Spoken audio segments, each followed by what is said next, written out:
เทศเนาะครับบ่ได้ก็ให้เบิ่งเป็นแนวทางเอาเด้อสวัสดี31มนุษย์เนาะสวัสดีทุกคนเลยเด้อโอเคมาไปลุ้นจัดไปนะครับเด้อเอาเนาะในงบไปนึงในกราฟของ XRP เด้อในการเทรด binary option ความเสี่ยงจะสูงแน่เนาะฝ่ายที่ยังบ่ครับความเสี่ยงบ่ได้ก็ให้เบิ่งเป็นแนวทางเอาก็เป็นการดีเนาะเดี๋ยวงบไปนึงนี่เบิ่งเกมจะบริหารจังได๋ส่วน profit เกมนี่จะบ่ตายตัวเด้อเกมจะเบิ่งตามสภาพตลาดงามก็เก็บหลายตลาดบ่งามอาจจะเก็บน้อยที่อาจจะบ่ได้เก็บเลยก็มีเนาะโอเคเนาะเดี๋ยวเป็นออเดอร์นี่แหละเดี๋ยวเจมจะเข้าเบิ่งเด้อแต่ละคนก็คันยอมรับได้นี่เทรดได้เด้อเฮาบ่ได้ก็บ่เป็นหยังเนาะโอเคเนาะเอาดิโอ้เดี๋ยวนี้ขึ้นไปงามขนาดเนาะแต่ว่าด้านเทิงนี้มีฐานเนาะในไม้นี่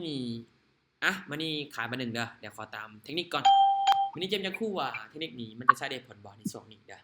เพราะว่าเจมจะเข้าตามมันก่อนเนาะเพราะว่ามันได้ที่ตัวลงนะก็คืออันที่1เนาะเจมจะสังเกตเบิ่งภาพโดยรวมตลาดก็จะเป็นของอินดิเคเตอร์หรือว่าเทคนิคเฮาเนาะแล้วก็จะเป็นการบริหารตนเองแล้วก็การบริหารเม็ดเงินให้สม่ำเสมอเนาะก็คือบ่โลภบ่ฟ้าวบ่เกินเนาะคือเอาพอดีพองามเนาะก็คือเทรดจังได๋ก็ได้ก็คือบ่ให้พอร์ตติดลบว่าซี่ซะเนาะมันนี่ก็ถือว่ามีแฮงซื้ออยู่ขึ้นไปเนาะมาเบิ่งว่าแฮงขายดันราคาลงมาได้บ่ส่งท้ายนี่เป็นแดงเนาะกวดมา1โอ้ขึ้นยาวเนาะเนาะใครที่ว่าซื้อก็งามเลยเนี่ยเอาได้ดีทุกคนเนาะโอเคเนาะโอ้แบตเตอรี่เฮานี่ก็แจ้งเตือนอะไรเนาะ 9% เนาะไม่แรกเขาจะบ่แหกโค้งเนาะไม่แรกเขาแหกโค้งซ้ำโอ้ยไปหลุดเลยโอเคบ่เป็นหยังเนาะไม่แรกแหกโค้งก็เป็นหยังเด้อคนเด้อสำคัญก็คือการบริหารคือเจมจะมาฝากคุณเงินขึ้นเถื่อเด้อเดี๋ยวให้แต่ละคนเบิ่งไปก่อนเนาะเดี๋ยวฝากเทรดนำก็ได้ไม่แรกเนาะเจมจะคู่ว่าตลาดในโซนนี้เจมมันจะเป็นจังได๋นะแต่ละคนก็มาฝากกันนำก็ได้โอเคเนาะเดี๋ยวเบิ่งไปช่องถัดไปเด้อจริงจะเข้าเด้อคันว่าไอ้น้องอยากเทรดนำก็เทรดเลยเนาะแล้วแต่เฮาเนาะคันเฮาสะดวกเนาะแต่ว่าก็บ่แนะนำดอกเนาะเพราะว่ามีตติ้งนี้ก็เป็นมีตติ้งแชร์แนวทางให้แต่ละคนซื่อโอเคเนาะเดี๋ยวเฮามาเรียนรู้นำกันในช่วงนี้เดี๋ยวเบิ่งนำกันเช่นนึงเนาะปัจจุบันนี้ก็มีทั้งแฮงซื้ออยู่ขึ้นไปเนาะโอ้ถือว่าปิดซ้ำกันเด้แท่งนี้เนาะแฮงซื้อแฮงขายในราคานี้ปิดฮอดแต่ราคานี้เว้ยเป็นในราคานี้เนาะโอเคเนาะมื้อนี้ถือว่าเป็นแท่งที่ว่านี่เนาะเนาะเป็นแท่งที่ปิดเขียวอยู่เนาะปิดเขียวอยู่เด้อโอ้แบตอิตาลีค่อยแบตอิตาลีกับแบตโทรศัพท์มันซ้ำกันเลยเนาะโอเคเนาะบ่เป็นหยังเดี๋ยวมื้อนี้เฮาจะเข้ากันก่อนให้โซนนี้เด้อเดี๋ยวจะเบิ่งในจุดนี้โอ้ในโซนนี้เนาะ1 2 3เนาะในจุดนี้โอเคโอ้บ่ทันแล้วเนาะเดี๋ยวเบิ่งผ่านมื้อนึงเนาะบ่ทันเลยเว้ยผ่านแล้วเว้ยคันมันบ่ทันมาตอบสนองท่ากับความต้องการเฮานี่เฮาบ่เข้าแล้วเนาะเนาะเฮาฟาดเลยเนาะบ่เข้าเลยเนาะโอ้เมื่อกี้นี่2คิด2ใจเว้ยเนาะเพราะมันปิดทางที่ว่าคันเขินเว้ยมื้อนี้ปุ๊บก็คือมันยังจง2นี่นะประมาณนี้นะจากนั้นด้านลุ่มนี่เจมก็เลยว่าเดี๋ยวเบิ่งก่อนมื้อนี้เดี๋ยวเบิ่งก่อนมื้อนึงเนาะ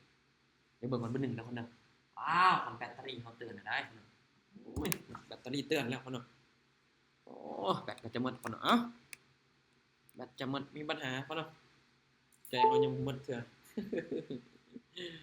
โอเค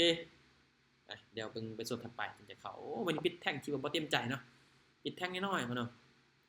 โอเคเนาะมื้อนี้ก็จะขอเข้าไปเลยเด้อมื้อนี้เนาะคันว่าขึ้นไปเนาะฐานด้านเทิงนี่ก็เฮาเห็นเลยเนาะในจุดนี้เนาะในจุดนี้กับจุดนี้เด้อคนละฐานที่เป็นแนวต้านเนาะในจุดนี้ฐานที่เป็นแนวต้านแต่ว่าแฮงซื้อในระดับนี้ก็ค่อนข้างว่าหุ้นแฮงอยู่ได้เนาะในโซนนี้โอ้คันว่าจะรอถ่ายให้มันคอนเฟิร์มนี่ก็เดี๋ยวเบิ่งก่อนนะอย่าผ่านก่อนเนาะเจมจะมาฝากของก่อนเพราะมันติดในจุดนี้มันติดฐานในจุดนี้นะก็คือเทรดกับข้อคำนวณพาจะเทรดกับควายนี่ต้องสำคัญก็คือใจเย็นนะใจเย็นไว้เด้อเวลาเทรดกับควายนี่ยังไงทุกคนใจเย็นไว้เห็นหูปนำก่อนพอฟ้าเทรดนำควายก็ได้เนาะเดี๋ยวเราเบิ่งกันได้มั้ยนี่ครับปิดเขียวหรือปิดแดงก็มาลุ้นนำกันอีกเช่นนึงปัจจุบันนี้ก็ลงมาแล้วนะปัจจุบันนี้ดันถึงนี้มีฐานที่กดราคาลงมาของค่าของหุ้นแฮงเนาะในจุดนี้ในราคานี้ราคา 1.3 191นี่เนาะโอเคเนาะแล้วเฮาเบิ่งกันในแท่งนี้1 2 3 4โอเคเนาะถือว่าลงมาเป็นแท่งแดงยาวขนาดเลยมั้ยนี่ XRP เด้อจะเทรด XRP เนาะเดี๋ยวนี้จะขอเข้าเลยเด้อมื้อนี้เนาะมื้อนี้เจมจะขอเข้าเลยมื้อนี้เนาะโอเคเนาะมื้อนี้ตามที่เฮาเบิ่งเนาะมื้อนี้นี่จะขายเด้อมื้อนี้ขายเนาะมื้อนี้เข้าขายแล้วกันเนาะมื้อนี้เนาะมื้อนี้ขออนุญาตตามขายเด้อคือในจุดนี้นี่เป็นหยังเจมจึงเลือกขายเนาะคือในโซนนี้เนาะเจมเบิ่งตลาดในปัจจุบันนี้ แต่แท็กนี้มันจะมีแฮงซื้ออยู่ขึ้นไปอยู่คนเนาะในจุดนี้แต่เจมเบิ่งในโซนที่ว่าเมื่อกี้นี้อินดิเคเตอร์เจมได้หักหัวลงนะในโซนที่เจมวิเคราะห์เจมก็เลยว่าเข้าตามมันก่อนเนาะในจุดนี้จะเข้าตามอินดิเคเตอร์ก่อนเลยในโซนนี้เนาะเพราะว่ามันจะได้บ่คนบ่แฮงซื้อมันจะเปลี่ยนในช่วงท้ายเด้แฮงซื้อมันจะเปลี่ยนในช่วงท้ายแต่ว่านี่แต่คือในตอนนี้นี่มาเบิ่งว่ามันจะสามารถกดราคาลงมาต่อหรือมันจะขึ้นไปก็ต้องเบิ่งกันอีกทีนึงเด้อไปนี่โอเคเนาะงามๆไว้นี่เนาะเนาะอินดิเคเตอร์เฮาก็ใช้ได้ผลคือกันเนาะอาจจะบ่ตลอดเนาะแต่ว่าก็คือเจมจะบ่เน้นทุกไม้นะการใช้อินดิเคเตอร์ของข่อยเร็วเทคนิคข่อยแต่ทุกเทื่อที่เจมเข้าตลาดนะคันเจมบ่ได้น้อยก็ได้หลายกำไรอันนี้เทรดเนาะพอข่อยบ่เน้นผลลัพธ์ว่ามันจะได้อีหลายบ่เป็นหยังเนาะข่อยบ่เน้นในจุดนั้นข่อยบ่เน้นเบิ่งว่าข่อยจะสามารถอยู่ได้บ่กับตลาดเนาะมื้อนี้นี่ซื้อบัตร1เนาะมื้อนี้ซื้อบัตร1เด้อมื้อนี้ซื้อบัตร1เลยเนาะมื้อนี้อินดิเคเตอร์เนี่ยหักหัวขึ้นเนาะโอ้แต่ส่งถ่ายมีการเปลี่ยนแปลงเนาะบ่ทั้งสัญญาณแต่ละคนนี่มันได้บ่เนาะเพราะว่าสัญญาณจักซ่าเนาะเจมรู้สึกว่ามันจักซ่าแม่นบ่สัญญาณจักซ่าแม่นบ่ทุกคนในหอบนี้เพราะเจมรู้สึกว่ามันจักซ่าไปในช่วงท้ายๆนะเอาเนาะเบิ่งว่าในจุดนี้จะสามารถกดราคาขึ้นไปได้บ่โอ้อินดิเคเตอร์จะมีการเปลี่ยนแปลงน้อยนึงเนาะในช่วงท้ายๆแต่อยู่ในระดับกลางเนาะในระดับกลางเด้อนะแล้วนี่ต้องปิดเกี่ยวงานเนาะ4 3ขึ้นลูกตึ้งมานึงโอเคเสมอเนาะโอ้ยก็ดอกคันมีบักจึกนี่อยู่บ่ได้แท้ๆเจ้าเอ้ยคันมีบักจึกให้เนาะคันคันมีบักจึกให้นี่อยู่บ่ได้แท้ๆเจ้าตลาดนี้อยู่โดนบ่ได้เนาะอยู่เจอมันมีตลาดอยู่โดนบ่ได้เลยเอ้าเดี๋ยวเข้ากันเนาะในโซนนี้ลักษณะที่นี่เจมเห็นมาหลายเติบโอเคเนาะมื้อนี้ตามที่ตัวเองเบิ่งเด้อเนาะมื้อนี้จะขายแล้วกันเนาะมื้อนี้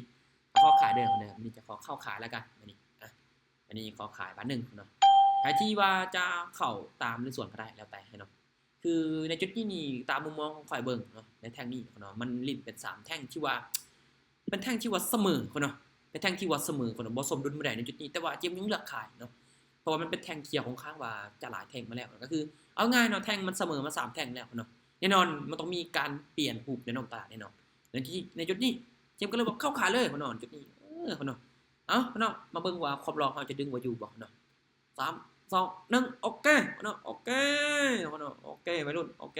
จัดไปวัยรุ่นเนาะออเดอร์นี้เนาะงามๆเนาะนี่เนาะโอเคเข้ากันต่อเนาะเนาะปัจจุบันนี้ก็ชื่อว่าได้มีการพักราคาขึ้นไปต่อแล้วในโซนนี้เนาะถือว่าแท่งแดงนี่จะลงมาค่อนข้างว่ายากแล้วก็จะลิ้นจะสลับนี่เด้อมื้อนี้นี่เจมยังอ่านมันเป็นแท่งสลับเด้อมื้อนี้เขาไปหลายเนาะมื้อนี้ค่อยจะขายเด้อมื้อนี้จะขายเด้อมื้อนี้ขายเนาะมื้อนี้ขายมื้อนี้ขายเลยเนาะมื้อนี้ขายเด้อคนเดิมมื้อนี้จังจะขายต่อมื้อนี้เขาไป2เหรียญเด้อเขาบ่ไปหลายเด้มื้อนี้เนาะเพราะเขามีกำไรมาแล้ว30เหรียญคนไหนงบรายนึงค่อยบ่สนใจนะว่าเฮาจะเข้าได้บ่ออเดอร์นี้ถ้าได้ก็ดีคนแต่มื้อนี้เนาะจิมยังก็คือก็ยังได้คอนเฟิร์มอยู่เนาะในแท่งนี้เนาะมันจะมีแท่งขายทุกราคาลงมาคันว่าเฮาเบิ่งในรูปแบบของแท่งเทียนในราคานั้นคนเนาะในปัจจุบันนี้ในจุดนี้ก็เล่นอยู่ที่เป็น3แท่งเขียวแล้วในโซนนี้คนเนาะโอกาสที่จะเป็นแดง3แท่งก็มีอยู่แล้วในจุดนี้ลงมาขึ้นลูก3 1จึ๊กโอ้เนาะจึ๊กขึ้นเนาะถือว่าในจุดนี้มีแฮงซื้อในราคาขึ้นไปเนาะในโซนนี้ในราคานี้เจอไว้เด้อในราคานี้มีแฮงซื้อในราคาขึ้นไปในราคา 1.3170 ราคานี้คนตั้งซื้อไว้อยู่เนาะเดี๋ยวเฮาเบิ่งจุดเก่าก่อนเนาะในจุดเก่ามีคนตั้งซื้อหลายบ่ในโซนนี้เนาะโอ้ในโซนนี้โอเคเนาะมื้อนี้นะมื้อนี้เด้อค่อยจะเข้าสอนเด้อมื้อนี้ขายนะมื้อนี้จะมาเข้าสอนเด้อมื้อนี้จะขายเด้อมื้อนี้ทุกคนจะเห็นฐานกับอินดิเคเตอร์แน่นะคืออันที่1เนาะเจมเบิ่งจากอินดิเคเตอร์ก็ได้หักหัวลงมาเนาะในโซนนี้นะในจุดนี้เนาะวินบ่วินก็เชื่อมั่นเนาะเชื่อมั่นในตัวเองเลยเนาะเจมออกเนี่ยคือคันว่าเจมได้ออกออเดอร์ก็คือทุกออเดอร์ที่เจมเข้าเนาะเจมก็ล้วนแล้วแต่ใส่ใจและวิเคราะห์ทั้งนั้นแล้วเนาะอันที่2เนาะนี่มันจะมีฐานบริเวณนี้เนาะคือเจมมาสังเกตเบิ่งในช่วงที่ผ่านมาก็ชื่อว่าฐานมันนี่ก็สามารถกดราคาลงมาได้อยู่เนาะเดี๋ยวเบิ่งเด้อใน2ท้ายเนาะเจมมันจะดิ้นคู่แหละเนาะมันจะลงมาในช่วงท้ายมันจะตึ๊กมา1เนาะโอ้เสมอเนาะแท็กนี้เนาะบ่เป็นหยังเสมอก็ยามันเนาะดีกว่าเฮาจะเสียเนาะโอเค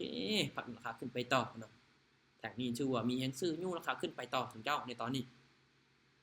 โอเคเนาะเดี๋ยวเฮาให้ซื้ออยู่ขึ้นไปแฮงสิเจ้าแต่ว่าช่องทางนี้จะแปลกเว้ยมันขึ้นไปชุดชิงแล้วก็ลงมาต่อในทางนี้เนาะมื้อนี้ขายไป1เด้อมื้อนี้ขายไป1นะมื้อนี้ขายไป1เนาะมันจะเล่นคล้ายๆคือแท่งตัวนี้แท่งยาวนี่เนาะโอเคพอดีต่ำเป๊ะเจ้าในชุดนี้เนาะโอเคเนาะโอกาสที่จะลงมาฮอดโซนเก่านี่ก็มีอยู่แล้วเนาะ เนาะในโซนนี้เขาสังเกตเบิ่งแท่งยาวนี่เนาะแท่งแดงนี่เนาะนี่เนาะแท่งแดงตัวนี้มันค่อนข้างว่าเล่นในระดับเดียวกันเลยจุดนี้ก็เลยว่าเลือกขายเดียวกันเด้อเจ้าว่าลงช่วงท่านี่จะกดราคาลงมาได้เนาะทุกเจ้าเนาะมันจะดิ่งลงมาต่ำแห้งนะคือแบบรายใหญ่กำลังจะถาทุบราคาเนาะเขาต้องเสริมมันตัวเองเนาะแล้วนี่ทุกคนเนาะแต่ฟังเสียงส่งท้ายเจอมาหนึ่งโอเคโอ้ยเนาะถือว่ากดราคาลงมาบ่ได้เนาะแห่งซื้ออยู่กันไปต่อเนาะเนาะบอลลินคือจุดเก่าเว้ยบอลลินคือจุดหนีบพอมันขึ้นไปต่ำจุดหนีพอดีเป๊ะเลยนะอย่างนี้บอลลินเซยกันเนาะเนาะถือว่าลงมาบ่ได้เนาะแท่งตัวนี้ลงมาอยู่นิดนึงอาจจะลงบ่ได้แห้งเนาะโอเคเพราะฉะนั้นเนาะแท่งนี้เฮาเบิ่งก่อนเนาะเดี๋ยววันนี้เฮาบ่ฟ้าวข่าวเชื่อเด้อวันนี้เฮาบ่ฟ้าวข่าวเชื่อเดี๋ยวเฮาเบิ่งกันก่อนเนาะวันนี้เราเบิ่งกันก่อนเนาะโอเคปัจจุบันนี้ก็ยังบ่ทันได้ขาดทุนเนาะแต่ยังมีกำไรเนาะยังมีกำไรคือเก่าอันนี้เดี๋ยวเบิ่งเด้อในโซนนี้เนาะในโซนนี้ก็ยังมีราคายังกดราคาลงมาต่อเนาะโอ้สงสัยจะอยู่ในกรอบราคาเส้นสีม่วง2เส้นที่เฮาตีไว้นี่แล้วเนาะในจุดนี้เนาะกับบริเวณนี้เนาะเดี๋ยวเบิ่งมันจะเล่นในโซนนี้บ่หลังจากที่ว่าเป็นคู่เนาะในแท็กนี้ก็มาสลับกันโอเคเนาะเดี๋ยวเบิ่งว่าในแท็กนี้จะลงมาบ่หรือมันจะขึ้นไปต่อเนาะถือว่าลงมาเนาะแต่ว่าได้1วิดีขึ้นไปนึงจึ๊กไปนึงเนาะเนาะโอเคเนาะถือว่ายังเป็นแดงอยู่เนาะหมายนี้เดี๋ยวเฮาเข้ากันมื้อนี้เบิ่งเนาะว่ามันจะเป็นจังได๋มื้อนี้เด้อปัจจุบันนี้ก็ถือว่าได้มีแฮงขายแฮงซื้ออยู่ขึ้นไปเนาะแท็กนี้เนาะดาเทิงจะใกล้ฐานเด้อดาเทิงจะใกล้ฐานเด้อทุกคนดาเทิงจะใกล้ฐานเด้อเนาะในมินิโอคนมันค่อนข้างว่าขยับขยื่นหุ้นแฮงเนาะในทางนี้โอ้เนาะเดี๋ยววันนี้เฮาผ่านก่อนมันค่อนข้างว่าซ่าแน่มันเข้าซ่าแน่วันนี้ก็เลยแบบบ่เข้าเนาะอาจจะเย็นกับมันนั่นแหละเนาะมันจะเย็นกับเฮาก็จะเย็นกับมันคือกันเนาะค่อยๆเทรดนะค่อยๆศึกษาไปค่อยบริหารไปเนาะตลาดก็คือบ่ได้ไปไสดอกเนาะเราถ่าจังหวะเอาเนาะเข้าไม่1 2ไม่เนาะกำลังเข้าถึงจังหวะมันนี่ก็มีกำไรอยู่แล้วเนาะเดี๋ยวเบิ่งแทงนี้เนาะนี่ตามตัวนี้ปั๊บเนาะดีตับมันแทงตัวนี้อุ้ยเนาะแทงนี้เนาะโอ้เนาะถือว่าเป็ดเขียวเนาะแทงนี้โอเคเดี๋ยวมื้อนี้เฮาจะเข้ากันเด้อเดี๋ยวเบิ่งก่อนเนาะว่ามันจะดีจังได๋ถ้ามื้อนี้เป็นไปตามที่อันนี้วิเคราะห์อันนี้เข้าเลยเนาะเบิ่งเด้อคนเด้อเดี๋ยวมื้อนี้จะสังเกตเบิ่งเนาะมื้อนี้โอเคเนาะบริเวณนี้เนาะเคยกดราคามา2เทื่อแล้วเนาะในโซนนี้เนาะในโซนนี้เนาะโอเคมื้อนี้จัดซื้อไปเลยเนาะมื้อนี้จัดซื้อไปเลยเนาะในโซนนี้นี่ค่อยอ่านตลาดในแท่งนี้เนาะโอ้ตอนลงมาส่งท้ายเว้ยมานี่เว้ยลงมาส่งท้ายเนาะเจมอ่านที่แรกนะเจมยานเป็น3แท่งเขียวได้3แท่งเขียวเนาะแต่เนาะลงมาในระดับนี้เนาะโอกาสสลับนี่ก็มีอยู่เนาะบ่ย่านนะเนาะในโซนนี้เนาะมันดีดในรูปแบบนึงยังอีกในรูปแบบนึงเนาะเนาะมันบ่มีไปใช้ดอกมันจะปิดเขียวกับแดง2แท่งนี่แหละเนาะเนาะมันดิดในกรอบราคาอยู่ในตอนนี้เด้อดิดในกรอบราคาทั้ง2ฝั่งเลยโอกาสที่จะขึ้นนี่ก็มีอยู่แล้วโอกาสที่จะลงนี่ก็มีอยู่แล้วเนาะนี่มันสิไปใส่เนาะมันสิไปใส่เนาะเนาะเอาวิเคราะห์แบบด้วยความมั่นใจเขาเนาะเนาะมันจะวินจะพลาดยามันเนาะเอาวิเคราะห์ด้วยความมั่นใจเขาแล้วถึงเขาจะพลาดเขาก็บ่ได้เสียดายให้ง่ายๆเนาะเขาก็ได้บทเรียนในออเดอร์ที่เขาผ่านโอเคเนาะมื้อนี้เดี๋ยวเบิ่งเด้อมื้อนี้เนาะคันว่าอะไรเดี๋ยวแทงเดี๋ยวเบิ่งเด้อจุดเก่าเด้อคู่1 2 3เนาะ1 2 3โอเคมื้อนี้เดี๋ยวผ่านก่อนมื้อนี้เดี๋ยวมื้อนี้จะเข้าใหม่สุดท้ายเด้อคนเด้อถ้าว่าวินก็มีกำไรเนาะมื้อนี้ถ้าบ่วินก็บ่เป็นหยังโอเคเดี๋ยวเฮาเบิ่งกันมาสุดท้ายเดี๋ยวมื้อนี้เนาะเกมจะค่อยเข้าเนาะจะค่อยเข้าบ่ค่อยเข้าแบบว่าแบบทุกออเดอร์นะเกมจะที่ทวนนิดนึงเนาะเอาก็คือเซฟตัวเองนั่นแหละเนาะเจมเทรดก็บ่อยากให้ทุกคนแบบแบบมุ่งมั่นในการเทรดหลายเกินไปเนาะก็คืออยากให้เบิ่งแต่ก่อนแล้วสมมุติแต่ละคนวิเคราะห์ได้เนาะเราก็ใช้หลักการเนี่ยแล้วเว้ยใช้บทเรียนเนี่ยแล้วเว้ยเข้ามาช่วยมันจะขาดเดาทิศทางไปตัวทิศพอแดนบ่ได้เนาะโอเคเนาะมื้อนี้ชื่อเป็นแดงเนาะเป็นคู่ในจุดนี้โอเคเนาะคล้ายๆคือโซนเก่าเลยในต้นจะเป็น2เขียวเนาะจุดนี้เรามาสลับต่อแล้วเบิ่งว่าแท่งนี้มันจะมีการลดราคาลงมาบ่นี่ในจุดนี้คือลงมานะนี่เป็น3แท่งเนาะโอ้ดารุมนี่ก็มีโซนอยู่เนาะดารุมนี่ก็มีโซนอยู่เด้อดารุมนี่โอเคเนาะจึงให้ขายกดราคาลงมามื้อนี้นี่ขอซื้อบาท1เนาะมื้อนี้จะซื้อบาท1เด้อในโซนนี้เนาะในจุดนี้เตรียมจะอ่านแท่งต่อแท่งเลยเนาะในจุดนี้มันต่ำในโซนนี้เด้อมันต่ำในราคานี้เนาะต่ำในราคานี้เนาะ เอาง่ายคนอาจจะบ่ตามแบบเป๊ะแต่คนเนาะด้านลุ่มนี่ก็ยังมีปลายทรายอยู่คนเนาะในห้องครับคือในแท่งนี้เจ็บเบิ่งตลาดนี่มันน่าจะปิดเขียวนิดหน่อยอยู่คนเนาะปิดเขียวได้อยู่แต่น่าจะปิดเขียวนิดหน่อยคนเนาะแท่งนี้นะคนเด้อเพราะว่าจุดนี้เจ็บอ่านมันจะเป็น3แท่งแดงเท่านั้นเนาะก็เลยว่าแท่งนี้ก็เลยว่าขออนุญาตซื้อคนเนาะเจ็บว่ามันจะขึ้นได้นะบาชุมเจ้าเนาะมันจะอยู่ราคาขึ้นไป2ท่านะคนเด้อถ้าฟังเสียงนะคนเด้อจึกมันนึงโอ้บ่ได้คนเนาะโอเคก็ชื่อว่าในรอบนี้ก็อาจจะกำไรอยู่ที่40เหรียญเด้อเจมบ่ได้เทรดหลายเนาะในรอบนี้เนาะคือเจมบ่อยากอยู่ดนปานใดกับตลาดเนาะเวลาเขาเทรดนะโอ้น้องชื่อว่าในช่วงนี้ก็ถือว่าแห่งขายกดราคาลงมาต่อรวมๆแล้วเนาะ Profit ที่ได้มื้อนี้ก็อาจจะบ่ได้บ่หลายปานใดคือคนอื่นเนาะคือมื้อนี้ก็บ่จำนวนการซื้อขายของข้อยบ่ได้ฮอด 1,000 ซ้ำเนาะฮอดแต่400ปลายเนาะก็กำไรอยู่ที่100กับ56เหรียญอัตราชนะหรือว่า Win Rate เนาะอยู่ที่ 55% อยู่ก็คือบ่ได้ขาดถึงขนาดนั้นนะคือเจมเทรดนี่ได้ถึงจะมันว่าเจมจะเข้าทุกไม้เนาะไม่ได้ที่บ่มั่นใจเจมก็บ่เข้าเนาะไม่ได้ที่มั่นใจเจมก็เข้าเลยนะอันนี้จะเป็นการเทรดค่อยจะบ่เข้าทุกไม้เน้นทุกไม้ที่เข้าได้เท่านั้นเนาะเนาะเอ้าในรอบนี้ก็ชื่อว่าเนาะในงบ100นึงเนาะก็ที่35กว่าคนเนาะ35กว่าคนในรอบนี้ก็ถือว่าบวกมาหลายแล้วเนาะทีมงานก็บวกหลายคนอยู่เนาะในงบ100นึงกำไร40โอเคแล้วนะพักแล้วนะครับนี่โอ้เนาะถือว่าแต่ละคนน่าจะเข้ามาร่วมหลายก็บวกหลายเนาะเกมว่าแต่คนก็น่าจะบวกหลายอยู่ได้บางคนที่ว่าเทรดนะครับเด้อเนาะไผที่ได้กำไรแล้วเนาะมันก็มีได้มีเสียแต่ก็บ่ได้เสมอไปแล้วก็บ่เสียเสมอไปทุกคนต้องเข้าใจเนาะว่าในการเทรดนี่มันต้องใส่ระยะเวลาในการเห็นผู้ในมือที่เฮาก็ได้กำไรก็ดีเนาะมือที่บ่ได้กำไรก็อาจจะบ่ดีสำหรับคนที่เทรดเสียเห็นบ่เนาะแต่สำหรับคนที่โอเคคันคิดว่ามันเทรดได้เทรดเสียคันบ่เป็นหยังเฮายอมรับได้ก็โอเคเนาะบ่เป็นหยังก็เทรดได้อยากแบ่งปันให้สอนมีหยังอยากถามบ่สามารถถามเด้อเห็นยกมืออยู่สามารถถามได้บ่มีหยังจ้ะบ่มีโอเคเห็นยกมืออยู่คิดว่ามีในคำถามอยากถามเข้าใจก็คือครอบครัวบ่มาซีเรียสโอเคคันว่าบ่มีก็ประมาณนี้แหละเนาะคันว่าบ่มีก็ประมาณนี้ได้เนาะไอ้ที่มีคำถามก็ถามโลดเนาะหรือว่ามันดึกแล้วแต่คนอยากนอนแล้วบ่ดึกแล้วเนาะ23:33 นาทีเนาะ